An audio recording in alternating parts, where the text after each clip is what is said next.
Please bear with us for a little while waiting for Encik Muazzam to get back into the room.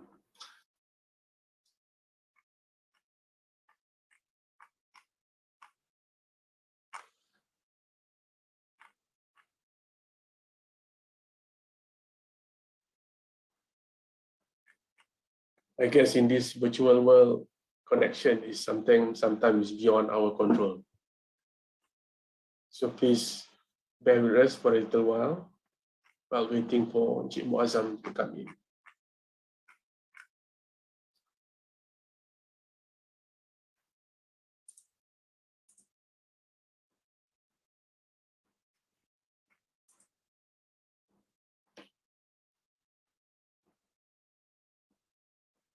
While waiting for Encik Muazzam to come in, if you have any questions, any feedback so far in mind, feel free to key in the chat or comment section. We will pick up all these questions during the questions and answer with participants in the second half of this webinar, inshallah.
Encik Muazzam, I think you are back.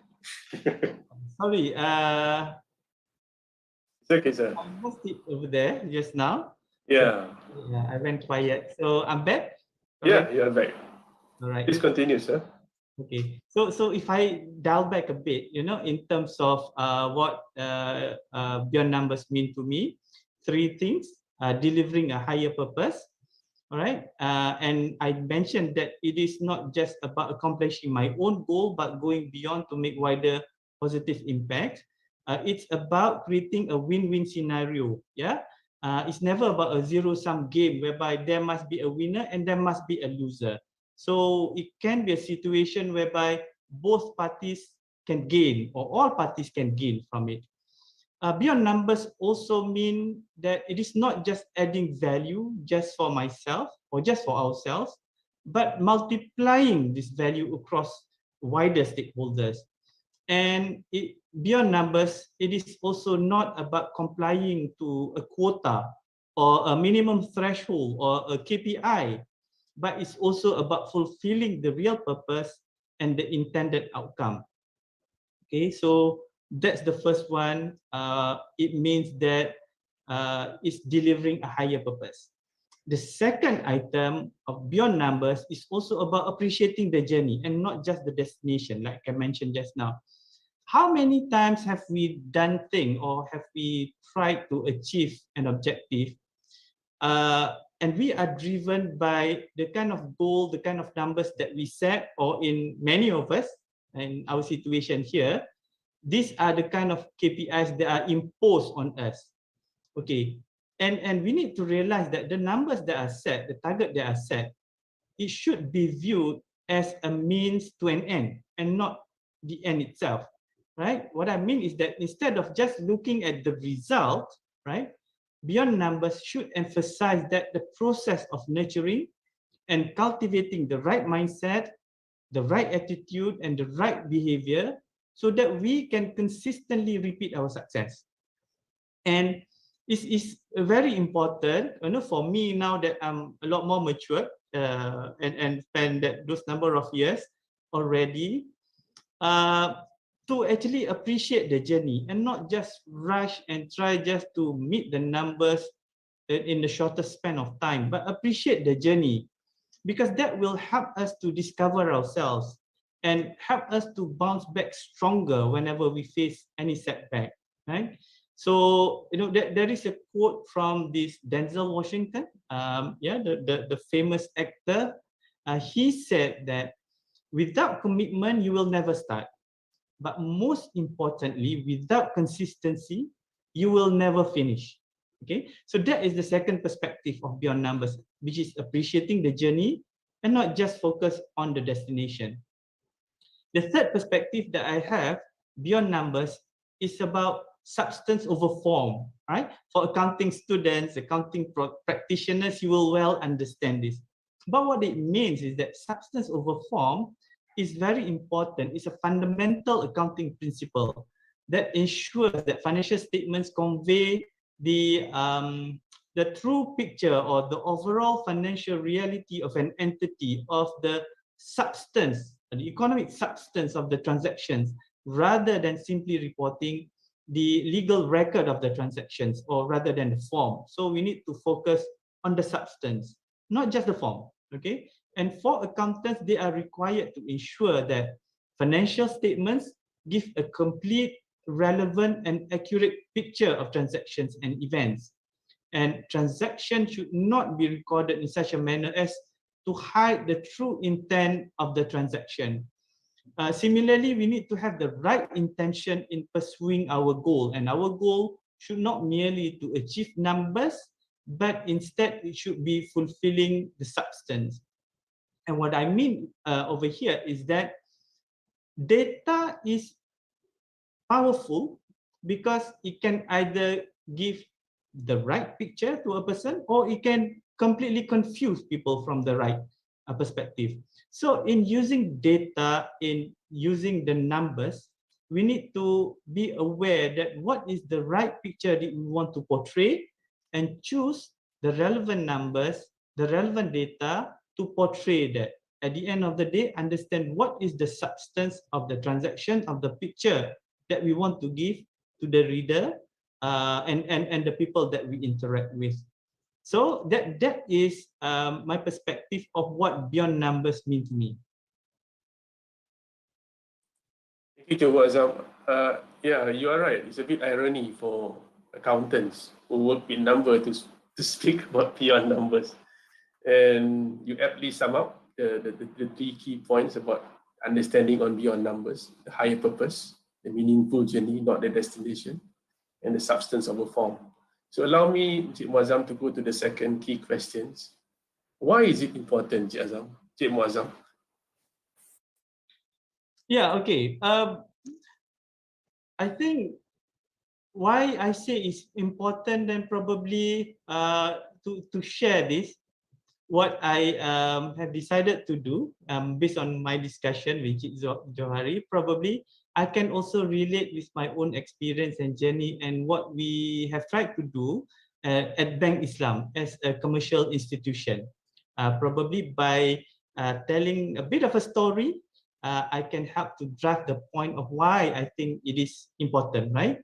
So if you allow me, I'm not doing this because I just want to promote Bank Islam. But obviously when I want to share case studies, something that I can relate to, Bank Islam is something that I know the best, right? If I were to talk about Apple or, or Tesla and all that, I'll be either making up the stories or will be based on something that I read. But for Bank Islam is something that I can share from our own experience, our own journey, and the part that makes me realize that it is beyond numbers through this journey. Okay, so firstly for Bank Islam, beyond numbers actually motivates us to go beyond profit. Now this might again sounds macam pelik kan, because we are a financial institution, a commercial entity. Okay, but what I mean by it's motivating us to go beyond profit, because actually it is about generating positive and sustainable impact to the wider economy, not just profit, but sustainable impact to the economy, to the community, and also to the environment, right? From our commercial banking activities. Okay, so not just about delivering value to our shareholders only. So what we are doing, actually many people would refer to it as embracing of what is known as triple bottom line, which is profit, people, and planet. Yeah, embracing that to achieve inclusive and sustainable growth. Now I know that this is not something new. Many people would have heard about triple bottom line, kan? Tetapi even in our organization, when I mentioned about this, there's a bit of misunderstanding about what it is, right? Okay, this concept of triple bottom line is actually something that was coined by the gentleman by the name of John Leckington back in 1994. Now, why I want to take time to address it over here, because there's a misconception about it, that some people misunderstood it, triple bottom line, that a business should account for and take stock of environmental impacts and social impacts while maximizing financial gains, right?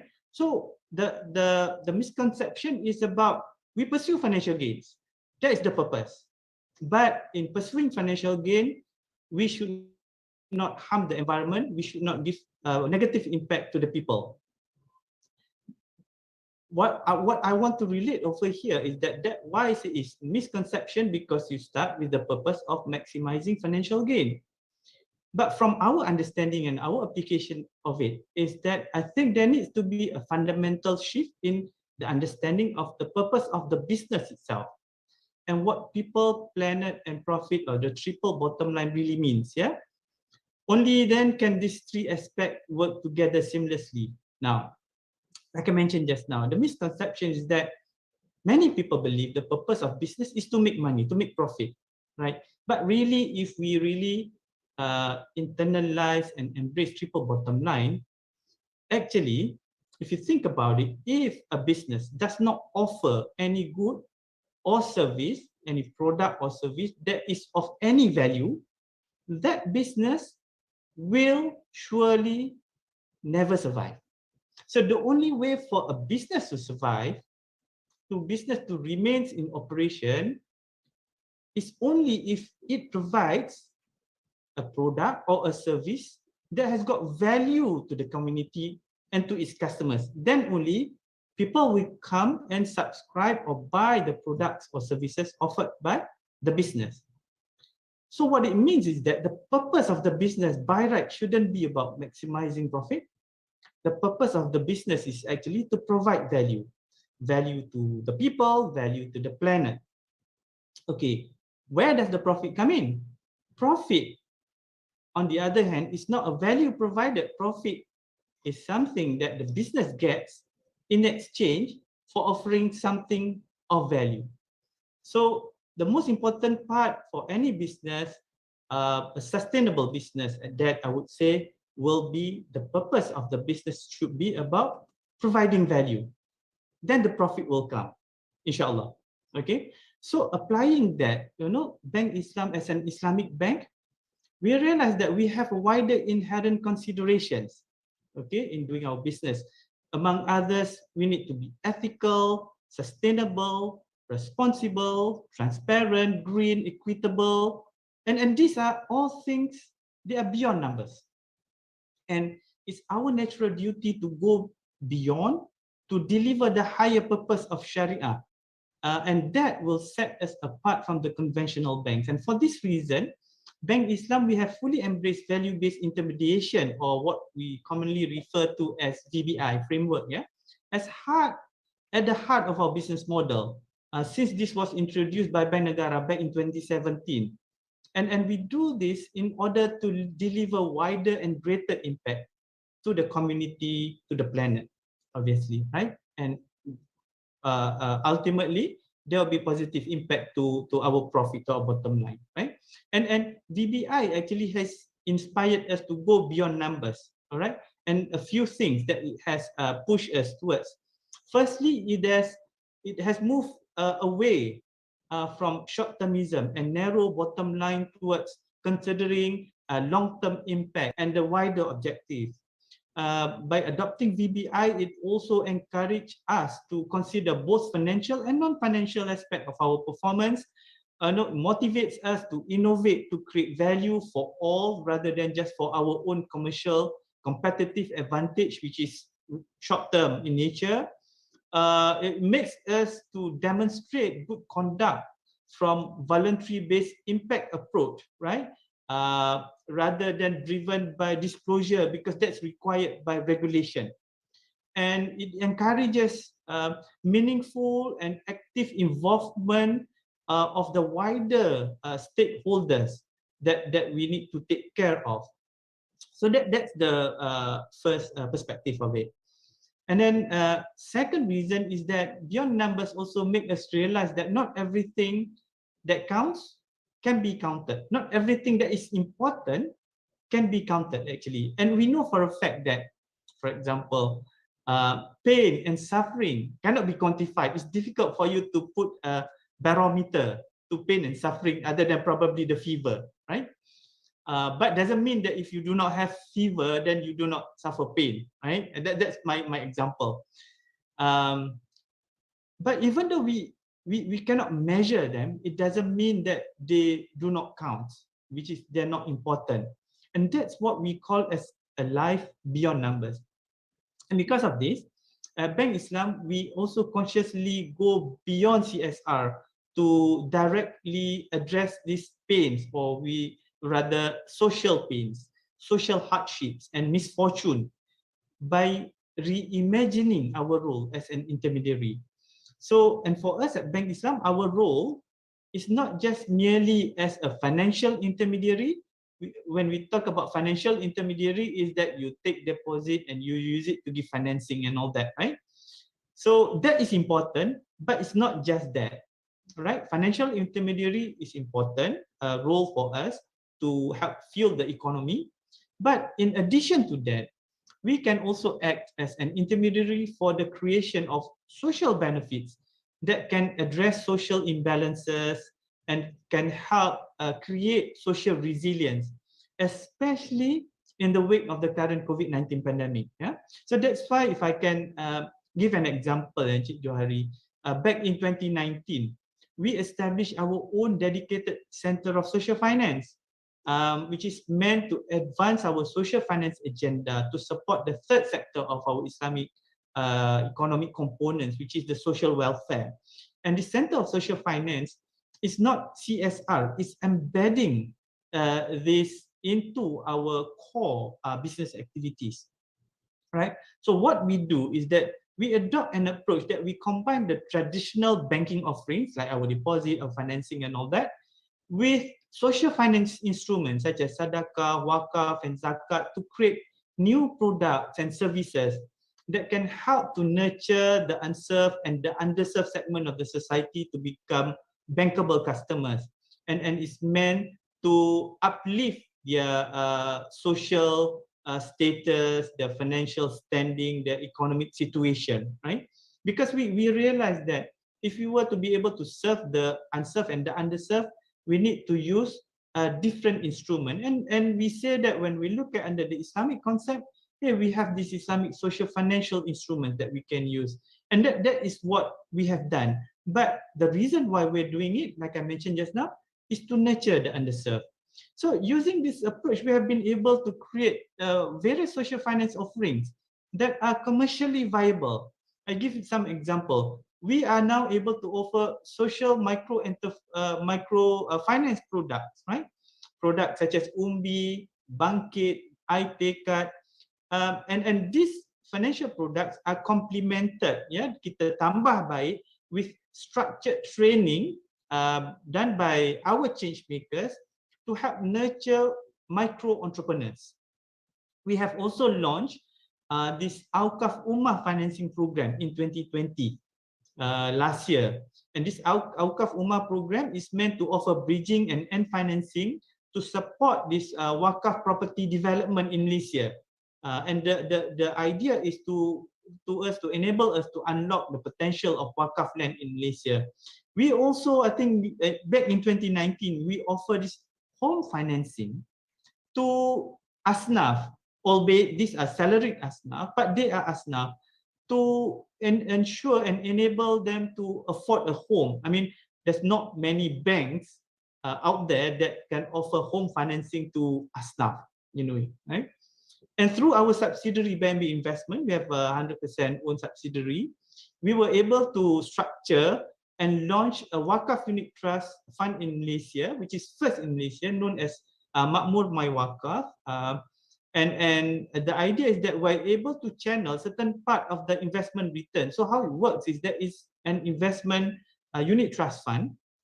But what we do is that the return that you get from investing in the units, 50% of it, the investor get it. Another 50% is channeled towards wakaf purposes. And these are wakaf projects that are carried out by Majlis Agama Islam, basically, right?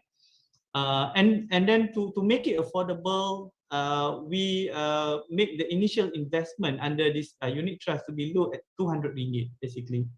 And to champion effective wealth circulation, another initiative that we do is Sadaqah House that we launched in 2018, which is a charity crowdfunding platform where we raise donation from the public to support high impact social initiative. And we do this again in collaboration with change makers and under a very transparent and highly governed environment, because we are a bank, so we run it the way how a bank would run that fund, yeah. And it's meant to help alleviate difficulties faced by certain segments of the society. And then the other element, thirdly, beyond numbers, also help to push us to integrate sustainability agenda into how we do things at Bank Islam. And this further encourage our customers and our clients to embark on the same journey with us, basically. And now you will hear that sustainability in the last couple of years has been becoming a mainstream agenda everywhere in the world, not just in Malaysia. So VBI has also helped Bank Islam to integrate and incorporate the sustainability in a comprehensive and a structured way into our banking activity. So our goal is actually to double our ESG rated financing asset by 2025, inshallah, to advance our climate strategies and initiatives to support our country transition into a greener economy in a way, right? Commitment has been made by the government to be net zero by 2050. And for this, internally, we have started a process of incorporating climate change risk into our risk management framework. And the aim is to finance businesses out there with high ESG standards. And people will ask, when I say that, we have incorporated ESG requirements as part of our financing requirement, people ask, they say, then would it limit your business opportunity? I mean, the way I see it is ESG actually will help to manage our risk, to reduce our credit risk in the longer term, yeah. Because if we finance businesses that are high on ESG score, it means that there's a higher chance that the business are a lot more sustainable, right? Because at the end of the day, I can give an example. Banks could be facing financial risk from borrowers defaulting on repayments, because of fines imposed due to their poor environmental performance. For example, we've seen how enforcement authorities have been fining companies that do not have a good environmental practices and all that. And if banks were to give financing to this kind of companies and the company's performance are affected because of all these fines, the recoverability of the financing are also at stake by the banks, right? So it's all interrelated. And again, because we believe that we need to get the masses, the public to join the bandwagon towards sustainability. That's why our BNB investment, since 2015, 2016, have been offering various Sharia ESG funds, to both retail and institutional investors. And in order to further promote green financing, to preserve the planet and all that, we've been cooperating with various parties. For example, we have partnered with a subsidiary of TNB to provide financing for solar PV panels. So these are among the reasons, if I could share, of why I think that these items that are beyond numbers are important actually. Thank you, Cik Muazzam. That was an excellent case study that you shared with us on how Bank Islam in particularly translated the three meanings of beyond numbers that you shared the first questions. The last questions to Encik Muazzam is, how do you encourage others to pursue these beyond numbers? Okay, thank you. That's why I think if I could relate back a bit in terms of my narratives just now, or the misperception about triple bottom line. Again, the point that I would like to make is that I mean, for people who are in the business, right? Also probably for our audience today, the purpose, right? Obviously more so for businesses, we need to move away of putting the purpose as a profit. Purpose is never a profit. Purpose is always the value that the business can bring to the various stakeholders. Okay, the profit is simply at the end of the day, an output to whatever value that we bring to our various stakeholders. So from the context of a business, like I mentioned, a business must have a reason to exist beyond that of making money and beyond maximizing shareholder value. Profit cannot be the sole goal or vision or purpose of an organization, because otherwise it will lead to a lack of direction for the organization. And at the same time, it's also not very empowering and it's not inspiring to the staff and may affect the staff motivation. Now, for any employees of an organization, they would want to believe in a higher purpose than just making a lot of profit for the company. I mean, you ask ourselves, ask your colleagues and all that, when we look around us, if possible, we want to ensure that the time that we spend, either with the company or, with any government department and all that, it's serving a greater purpose, a higher purpose that benefits the stakeholders, that we are serving.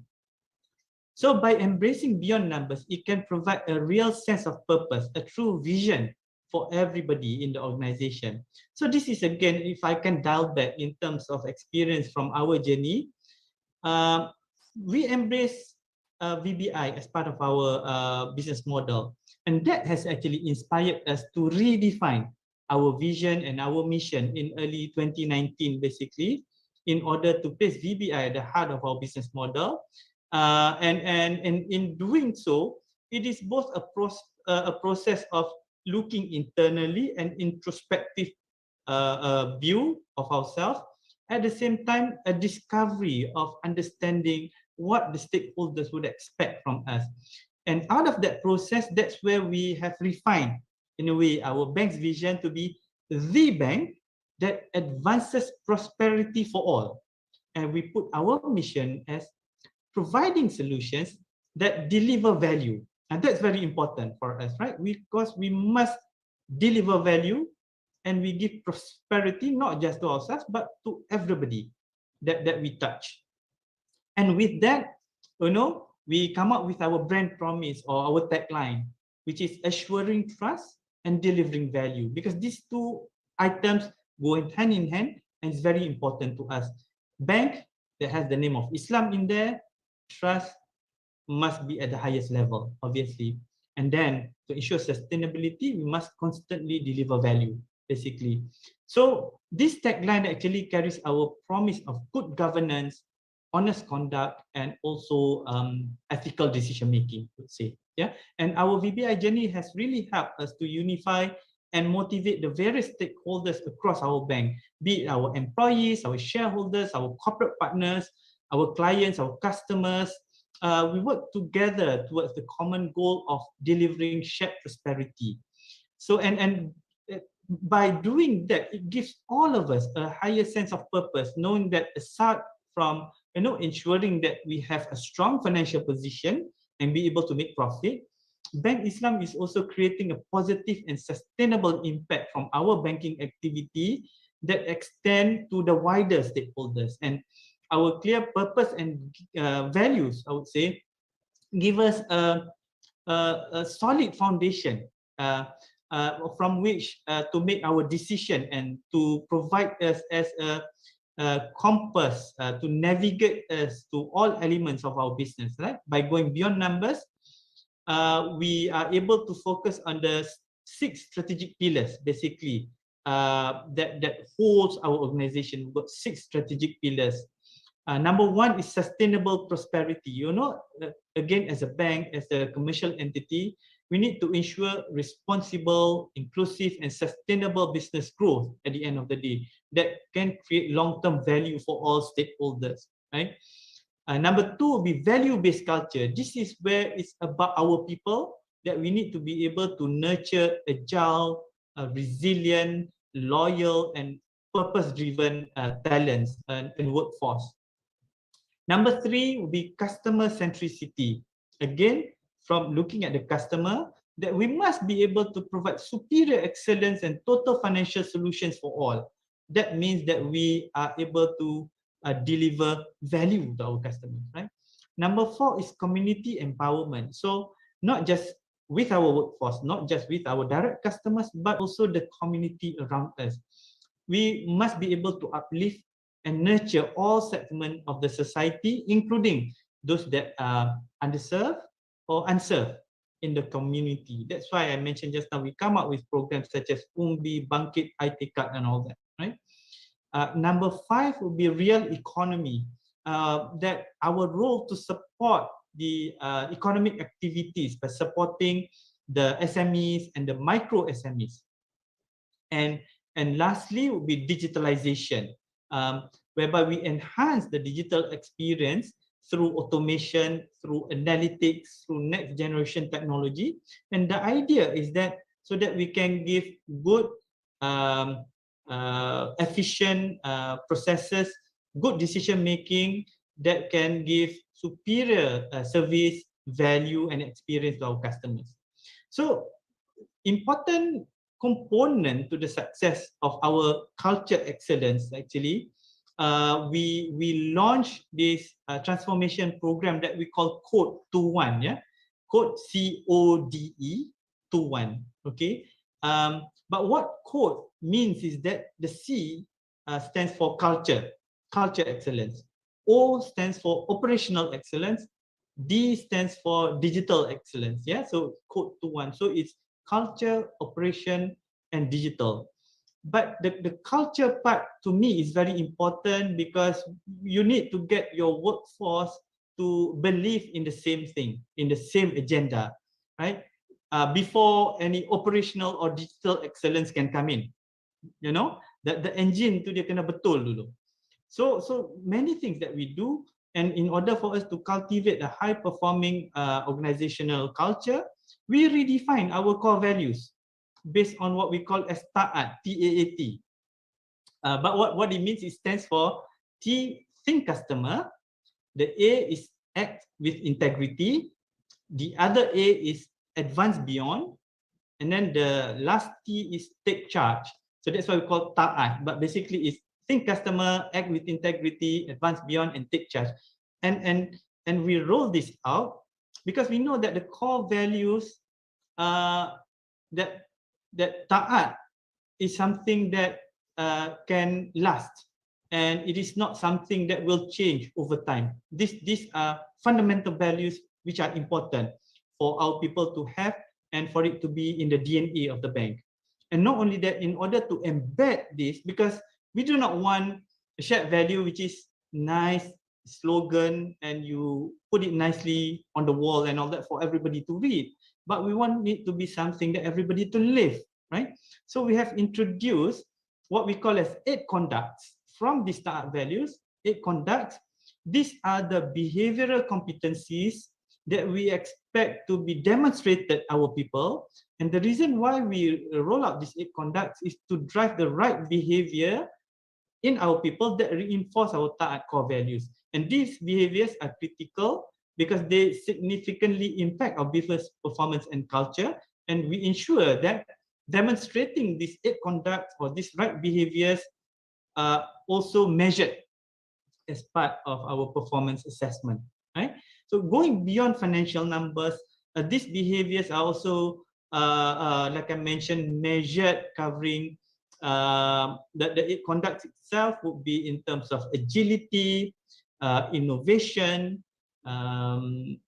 initiative, self-driven learning, execution excellence, teamwork and collaboration, customer focus, and coaching and developing others. I mean, from the taat values, yeah, these are the 8 say key behaviors or 8 conducts that we wanted to embed in our people. So to sum it up, basically pursuing this beyond numbers not only provide a basis for agreement across the various stakeholders, but it also create a more meaningful impact to deliver a higher purpose. And it's also a tool that will inspire our workforce for them to do more than if they were just given a set of KPIs and numbers and targets to meet, right? Because they know that they are working towards achieving a higher purpose, and that achieving that higher purpose will ensure that we as an organization, inshallah, will be sustainable, will be able to grow in an inclusive manner without neglecting, you know, the other elements that are around us, the community and also the environment. So those are my thoughts on the area. It was excellent, Cik Muazzam. Cik Muazzam, the sharing that you had so far indicate to us that you are taking a longer perspective in many things, which I think require a lot of perseverance. How do you motivate, how do you manage yourself as a leader? Of course, there will be skepticism, there will be resistance. Oh, if you can share with our participants how to manage that. Okay, at the end of the day, it must be something that we believe in. I think that is always something very important. And Alhamdulillah, for me, this is something that is important to me. And I share it with the wider team. You know, I get buy-in from our various stakeholders, from our directors. But at the end of the day, this something which is logical and is based on universal values. good values, basically. So in terms of getting the buy-in and all that, it's not difficult. Cumanya, the thing that we need to do is that we need to be consistent about it. You know, I mean, like you said, when you talk about some of the things that are beyond numbers, and especially if it talks about touches on things such as culture, it will be a bit of a long-term effort. So that is why it is important for us to be able to break it into an implementable kind of action plans that we can shred, and we are able to sufficiently challenge ourselves. But you know, there is a good chance that we are able to meet the milestones and all that, right? And it's long drawn. I agree with you. That's why I like this analogy of like running a marathon. You know, I on weekends I like to run. So doing this, when you talk about culture excellence and culture change, is also about running a marathon. Anybody who has run a marathon, probably we put aside the Kipchoge and all that, who can run below 2 hours, right? But for normal people who run marathon 5 hours, you don't start in the beginning straight away by putting that immediate goal as the kilometer 42. We normally break it into a smaller kind of mid targets, basically, right? So in a way, if you run a marathon, you put a 5 km target. You get to the first 5 km, you put the next 5 km target and all that, and that gives you the motivation to be able to do it, because the target now becomes smaller, but at the same time, all these small targets that you put there is always in the context of the biggest target. So for example, if you want to run a marathon in under 5 hours, we must also be able to put some targets to say in first 5 kilometers, I must be able to do it, within half an hour, for example, that kind of thing, right? So other than getting this buy-in, we must also put targets, but the target is meant to enable us to achieve the long-term objective. So that is, to me, is the way how we are able to sufficiently challenge ourselves, but at the same time, put some targets that we are able to achieve if we work hard for it, and achieving those midterm target or interim targets will further encourage us to pursue the objective to be able to meet the end, which is the kilometer 42.2. While waiting for participants to post questions, I have another question, Cik Muazzam. Yeah. I noticed from the discourse so far, you exhibit such an excellent level of clarity in your thoughts. You can break up things into pieces, and you can explain each of the things. I mean, how you embrace the meaning and the purpose and so forth. How do we gain such ability, such clarity, Cik Muazzam? Any tips to our participants? Okay, probably if I could share my own tip, other people may have a better way. But for me, it is important, like I said, macam as a CEO, I rely on other people to be able to achieve many things. Actually, almost none of the things that are achieved in this bank are directly coming from me, to be completely honest. Because, for example, in our growing our financing, in growing our deposit, these are not done by me doing all the sales. To be by other people doing it. So what is important for me is that if I have a goal, a target, or vision for the organization, I need to get everybody to be on board to say that, hey, this is not just Muazzam's target, this is our target. So we must be able to speak in their own language so that they understand what is the higher purpose, what is the big picture, and then be able to make them to understand why it is important for them, not just important for Muazzam or important for the bank, but why is it important for them.